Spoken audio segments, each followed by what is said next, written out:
आई kitchen मध्ये नमस्ते. मी बनवते आता वाकट्यांची चटणी 10 मिनिटात अशी. आता स्वच्छ वाकट्या मी धुवून घेतल्यात, 1 ते 2 पाण्याने स्वच्छ धुतल्यात आणि त्याच्यावर लिंबू पिळून ठेवलेला आहे. आता इथे गॅसवर कढई ठेवलेली आहे. कढईमध्ये 1 चमचा तेल टाकलेलं आहे. तेल छान असं गरम झालं पाहिजे. आता इथे मी कांदे कट करून घेतलं आणि कांदा छान असा गोल्डन कलर करून घ्यायचा. इथे कढीपत्ता टाकायचा, फ्रेश कढीपत्ता. इथे 2 ते 4 हिरव्या मिरच्या घेतलेल्या आहेत, त्या पण टाकायचा आणि कांद्याला छान असं परतून घ्यायचं तेलावर. इथे कांदा छान असा गोल्डन कलर झालेला आहे. इथे आहे ना अद्रक लसणाची पेस्ट टाकायची 1 चमचा, छान अशी तेलावर परतून घ्यायची. आता इथे सुके मसाले टाकायचे. गरम मसाला अर्धी चमचा, धना पावडर अर्धी चमचा, आगरी मसाला 2 चमचा आणि हळदी पावडर अर्धी चमचा. छान असे मसाले आहेत ना तेलावर परतून घ्यायचं. इथे मसाला तेलावर परतलेले आहेत. आता आहे ना मी टोमॅटोची प्युरी बनवली ती टाकायची. आता टोमॅटोची प्युरी टाकल्यानंतर मसाला पूर्णपणे एकजीव करून घ्यायचं.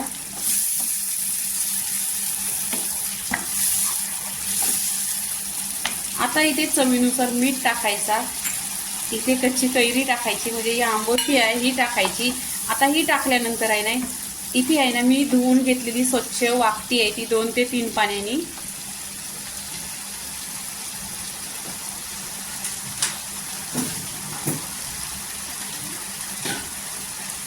2 ते 3 पाण्यानी स्वच्छ धुतलेली आणि त्याच्यावर लिंबू पिळून घेतलेला आहे. आता इथे आहे ना मसाल्यामध्ये टाकायची आणि मिक्स करून घ्यायची.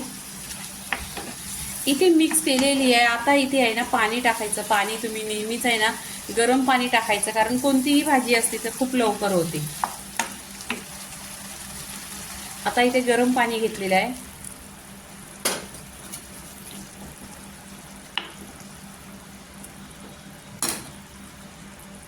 इथे कोथिंबीर टाकायची. कोथिंबीर टाकल्यानंतर गॅस फास्ट करायचा. फास्ट गॅसवर आहे ना 10 मिनिटं छान असं ढाकण लावून घ्यायचं. इथे 10 ते 15 मिनिटं छान अशी आहे ना वाकट्या शिजवून घ्यायच्या. इथे आहे ना पूर्णपणे वाकटीची ही झालेली आहे रेसिपी. गॅस पण बंद केलेला आहे. 10 ते 15 मिनिटं छान अशी ही चटणी शिजवून घेतलेली आहे. इथे कोथिंबीर टाकायची आणि तांदळाच्या भाकरीची 1 नंबर लागते. तर इथे आहे ना वाकटीची रेसिपी पूर्णपणे झालेली आहे. लाईक करा, शेअर करा, सबस्क्राईब करा आणि नेहमीच खात राहा. धन्यवाद.